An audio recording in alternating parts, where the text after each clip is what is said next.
Hello students, आज हम लोग केमिकल काइनेटिक्स का थर्ड लेक्चर देखेंगे। Chemical kinetics. इससे पहले केमिकल काइनेटिक्स का दो लेक्चर हम लोग देख चुके हैं। फर्स्ट लेक्चर में हम लोग केमिकल काइनेटिक्स में दो तरह के रिएक्शन का स्टडी किए हैं, slow reaction, fast reaction. Second lecture में हम लोग रेट ऑफ रिएक्शन का स्टडी किए, उसके इकाई यूनिट का स्टडी किए, उसके बाद मॉलिक्यूलरिटी ऑफ रिएक्शन का स्टडी किए, और आज जो है इस थर्ड लेक्चर में हम लॉ ऑफ मास एक्शन का स्टडी करेंगे। Law of mass action, law of mass action. वैसे स्टूडेंट जो केमिकल काइनेटिक्स का फर्स्ट और सेकंड लेक्चर किसी कारणवश नहीं देख पाए होंगे, नहीं सुन पाए होंगे, तो वो पहले उस दोनों वीडियो को देख लेंगे, सुन लेंगे। एक बार में नहीं हो, दो बार, तीन बार उसको सुनना है।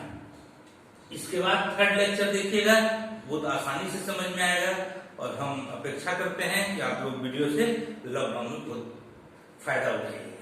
तो आज हम लोग को देखना है लॉ ऑफ मास एक्शन क्या है। ये सर अचानक ये लॉ ऑफ मास एक्शन कैसे है, स्लो फास्ट रिएक्शन, उसके बाद रेट ऑफ रिएक्शन, उसके बाद मॉलिक्यूलरिटी ऑफ रिएक्शन, उसके बाद लॉ ऑफ मास एक्शन क्या है। एक ये 2 मार्क्स का कई बार पूछ चुका है, प्रीवियस ईयर में 12th में सीबीएसई में, बिहार बोर्ड में एक क्वेश्चन पूछ चुका है। क्वेश्चन क्या आता है, state and explain law of mass action. इसको हिंदी में कहते हैं द्रव्यमान क्रिया के नियम को लिखे।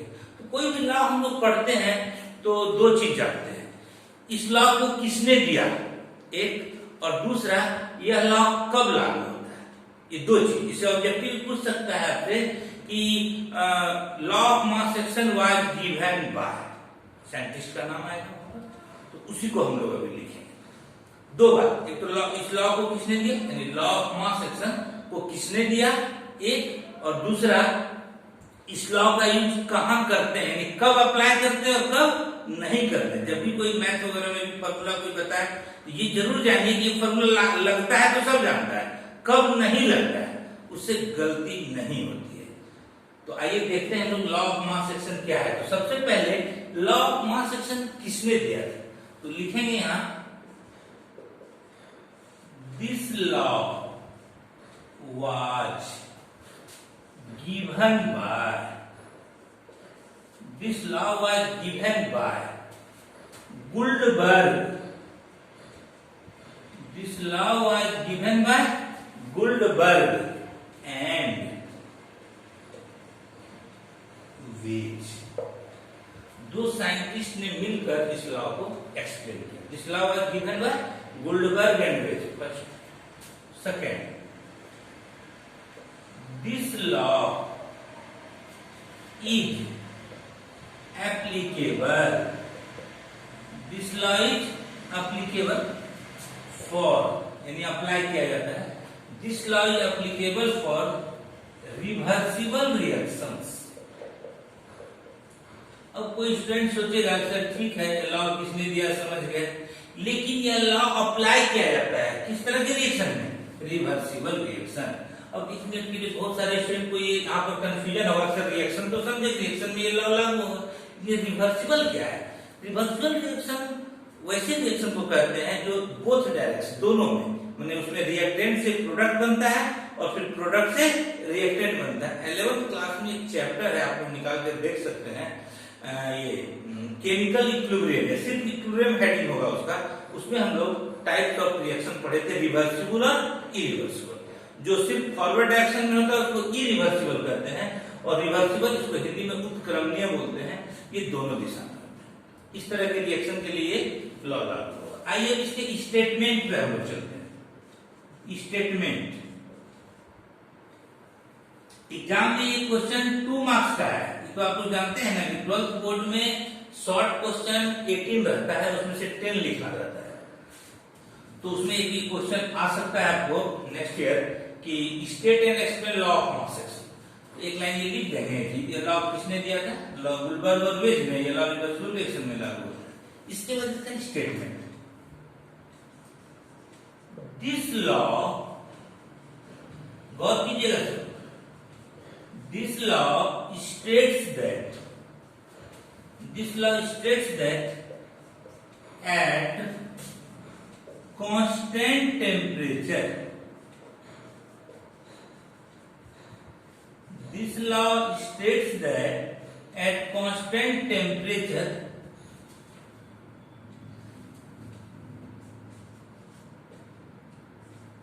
the rate of reaction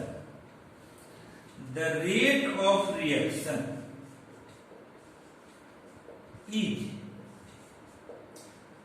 directly, this law states that at constant temperature the rate of reaction is directly proportional, the rate of reaction is directly proportional to the product of concentration of reactants। देखिए इस law का statement में क्या है? This law states, इस law के अनुसार at constant temperature, स्थिर ताप पर, the rate of chemical reaction is directly proportional, किसी रासायनिक अभिक्रिया का रेट यानी दर directly proportional to the product of concentration of rate, उसके रिएक्टेंट्स के यानी प्रतिकारक के सांद्रण के गुणनफल के सीधा समानुपाती। इस लॉ के अनुसार स्थिर ताप पर किसी रासायनिक अभिक्रिया का दर उसके प्रतिकारकों के सांद्रण के गुणनफल के सीधा समानुपाती। ये स्टेटमेंट है।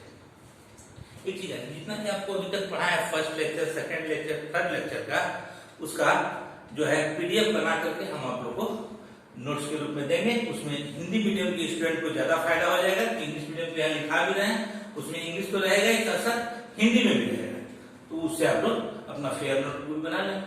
अभी हम लोग 2-3 बात जाने हैं। यह लॉ किसने दिया? गुल्डबर्ग और वेज ने।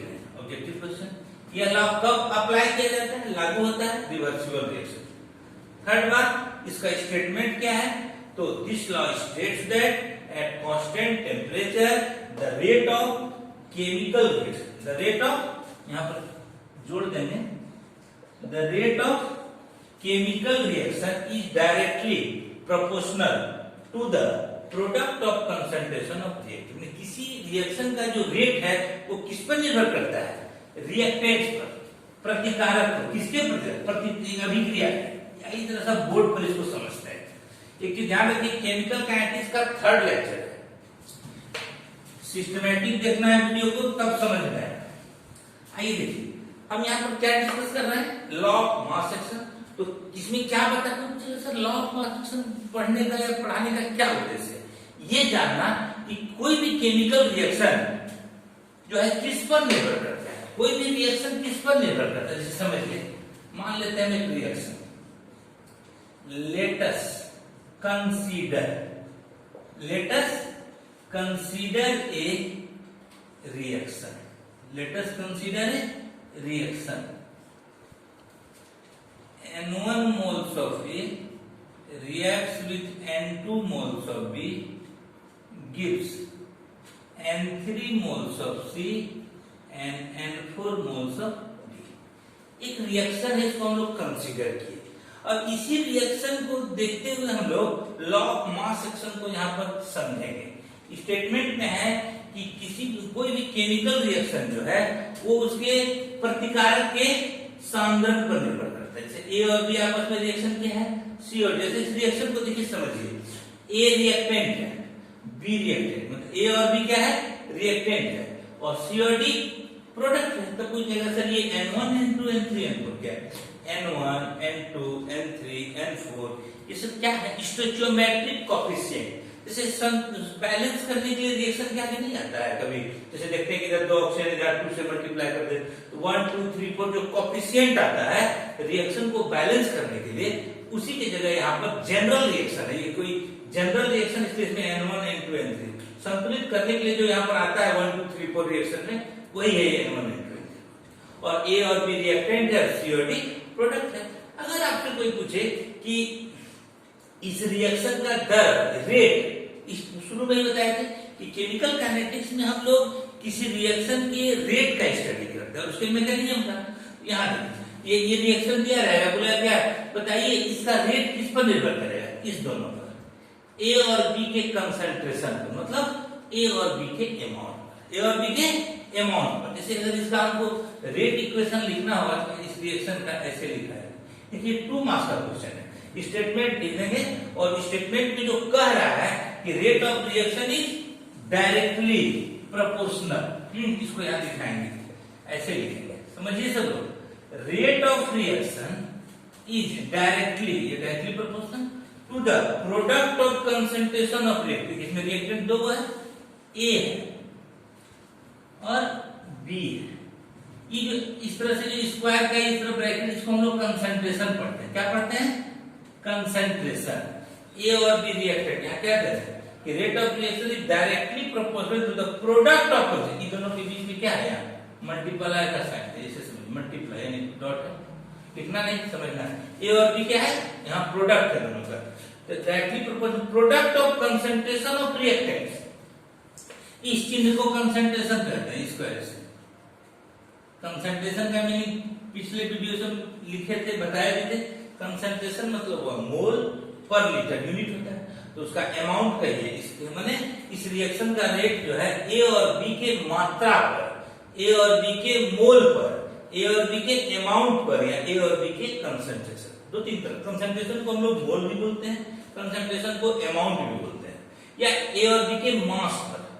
अगर किसी रिएक्शन में शुरू में इसका 5 मोल ले रहे हैं और कुछ समय के बाद अगर ए और बी का अमाउंट बढ़ा दे, 5 मोल की जगह 20 मोल या 10 मोल ले लेंगे, इस रिएक्शन का दर क्या हो जाएगा, पहले से फास्ट हो जाएगा, दर बढ़ जाएगा, इसका रेट बढ़ जाएगा।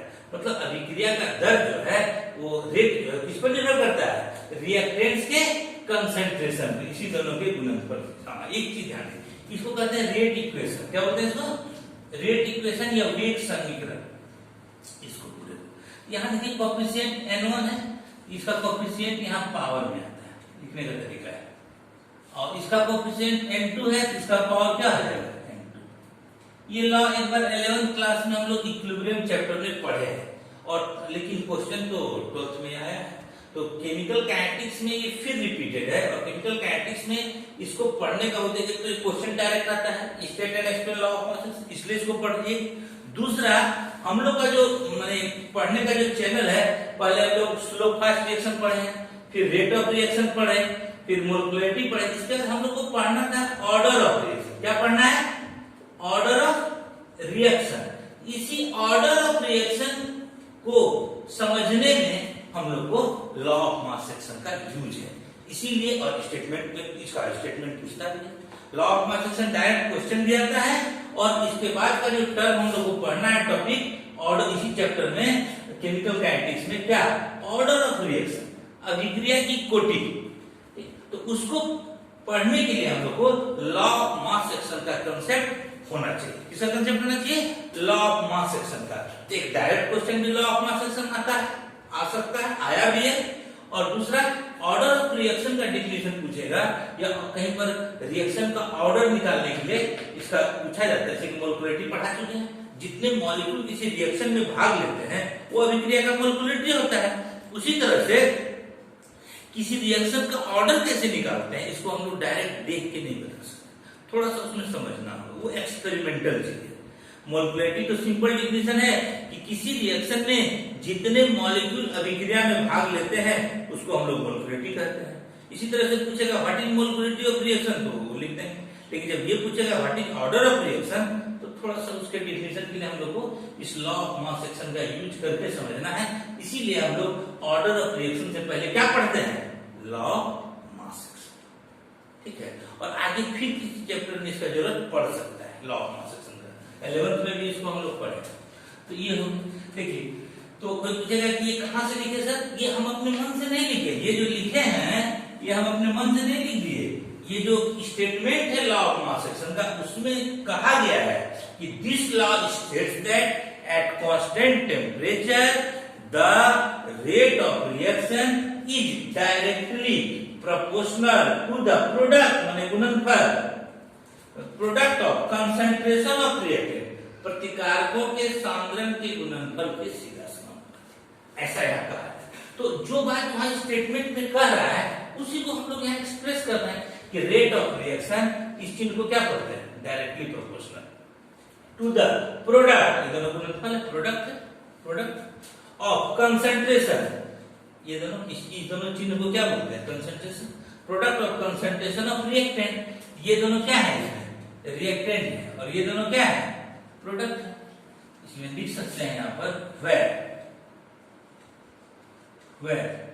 इस चिन्ह को क्या पढ़ते हैं, कंसंट्रेशन। एक और वर्ड है, हो सकता है पहले कभी यूज किया होंगे क्लास में, जान लीजिए, एक्टिव मास भी इसको कहते हैं, एक्टिव मास, इस चिन्ह को। अब इसमें ए अगर चला जाएगा, इसको पढ़ेंगे कंसंट्रेशन ऑफ ए, क्या पढ़ेंगे, CONC, इसके ऊपर में n दे दिए, पूरा क्या पढ़ेंगे इसको, कंसंट्रेशन, अंदर में ए है तो क्या होगा, कंसंट्रेशन ऑफ ए। सर ध्यान से सुनिएगा, देखिए ये कंसंट्रेशन, इसी तरह से कहीं पर इस तरह से लिखा हुआ अंदर में बी है तो क्या पढ़ेंगे इसको, कंसंट्रेशन ऑफ बी। कंसंट्रेशन होता क्या है, 2-3 लेक्चर से हम लोग सुनते आ रहे हैं, कंसंट्रेशन का यूनिट होता है मोल पर लीटर। और इसी को हम लोग आगे चल के कंसंट्रेशन को ही हम लोग मोल भी कहते हैं। इसका मोल बढ़ेगा तो रेट बढ़ेगा, अभिक्रिया का दर बढ़ेगा, मास बढ़ेगा तो मोल बढ़ेगा, रेट बढ़ेगा, और कंसंट्रेशन बढ़ेगा तो भी क्या, रेट बढ़ेगा। माने किसी भी केमिकल रिएक्शन का जो रेट है वो रिएक्टेंट्स के, प्रतिकारक के सांद्रण के गुणनफल के समय, इस दोनों पर निर्भर करेगा। इन दोनों का अमाउंट बढ़ाएंगे तो रेट बढ़ेगा, अगर घटाएंगे तो घटेगा। मान लो पहले इसका 5 मोल ए और 5 मोल बी को आपस में लेके अभिक्रिया करते हैं। अगर किसी केमिकल रिएक्शन में 5 मोल ए और 5 मोल बी को लेकर आपस में रिएक्शन कराया जाता है तो ठीक है, कराया। लेकिन जैसे इसके मोल को अगर 5 मोल से घटा के 2 मोल ए और 2 मोल बी कर देंगे तो क्या होगा, यहाँ पर कंसंट्रेशन घट गया, इसका मोल घटा मतलब कंसंट्रेशन घटा, इसका रेट घटेगा। मतलब ऐसे कह सकते हैं कि किसी भी केमिकल रिएक्शन का जो ये रेट होता है, दर, ये मोल यानी कंसंट्रेशन को बढ़ाने से बढ़ता है रिएक्टेंट्स का, और कंसंट्रेशन को घटाने से घट। ऑब्जेक्टिव में पूछ सकता है, सुनिएगा question, if the concentration of reactants increases the rate of reaction A में इंक्रीजेस, बी में डिक्रीजेस, सी में नाइदर इंक्रीजेस नॉट डिक्रीजेस, न क्या देंगे, रेट ऑफ रिएक्शन इंक्रीजेस, ये concentration of reactants increases, rate of increases भी रहेगा, decreases भी रहेगा, और 2 ऑप्शन रहेगा, क्या होगा, इंक्रीज। रेट ऑफ रिएक्शन क्या होगा, कंसंट्रेशन बढ़ाने से बढ़ेगा, ऐसा। इसी तरह से देखिए यहाँ पर इसको क्या पढ़ते हैं, कंसंट्रेशन ऑफ सी, इसको क्या पढ़ेंगे, कंसंट्रेशन ऑफ डी। तब तो कुछ ऐसा की तो हो गया, ये N1 N2 क्या है, लिख देंगे N1 N2। अभी बता रहे थे कि किसी भी केमिकल रिएक्शन को बैलेंस करने के लिए आगे में जो कोएफिशिएंट आता है वही है N1 N2 N3, इसको स्टोइचियोमेट्रिक coefficient, N1 N2 N3 and N4 with the